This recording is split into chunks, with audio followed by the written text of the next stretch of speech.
प्रशांत आंबी यांना दिलेल्या धमकी प्रकरणी आमदार संजय गायकवाड यांची चौकशी होणार आहे। आमदार संजय गायकवाड यांच्या चौकशीला कोल्हापूर जिल्हा न्यायालयाकडून परवानगी देण्यात आली आहे। राजारामपुरी पोलिसांकडून गायकवाड यांना नोटीस पाठवली जाणार आहे। न्यायालयाच्या परवानगीमुळे गायकवाड यांच्या चौकशीचा मार्ग मोकळा झालाय।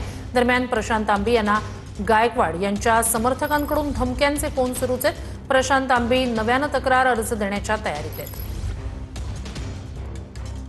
प्रशांत आंबी यांना दिलेल्या धमकी प्रकरणी आता संजय गायकवाड यांची चौकशी होणार आहे। कोर्टाच्या परवानगीनंतर राजारामपुरी पोलिसांकडून गायकवाड यांना नोटीस पाठवली जाणार आहे। न्यायालयाच्या परवानगीनंतर संजय गायकवाड यांच्या चौकशीचा मार्ग मोकळा झालेला आहे। शिवाजी कोण होता या पुस्तकावरून हा सगळा वाद सुरू झालेला होता। संजय गायकवाड यांची आता चौकशी सुरू होणार आहे। अधिक या सगळ्या संदर्भात जाणून घेऊया आपले प्रतिनिधी भूषण पाटील यांच्याकडनं। भूषण, काय अधिकचे अपडेट्स आहेत आणि चौकशी कधी होऊ शकते याबाबतची काही माहिती आहे का?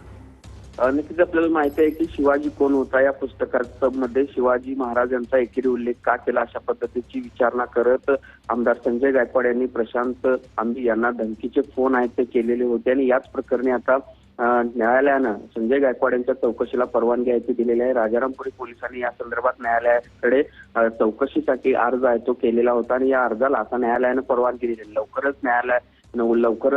राजारामपुरी पोलिसांकडून संजय गायकवाड यांना नोटीस पाठवली जाणार आहे आणि त्यानंतर संजय गायकवाड यांची प्रत्यक्ष चौकशी आहे ती केली जाणार आहे। त्यामुळे पुढच्या 7 ते 8 दिवसामध्ये ही चौकशी आहे ती केली जाऊ शकते। या चौकशीला संजय गायकवाड स्वतः उपस्थित राहणार की त्यांच्या वकिलामार्फत आपलं म्हणणं मांडणार हे देखील पाहणं महत्त्वाचं असणार आहे।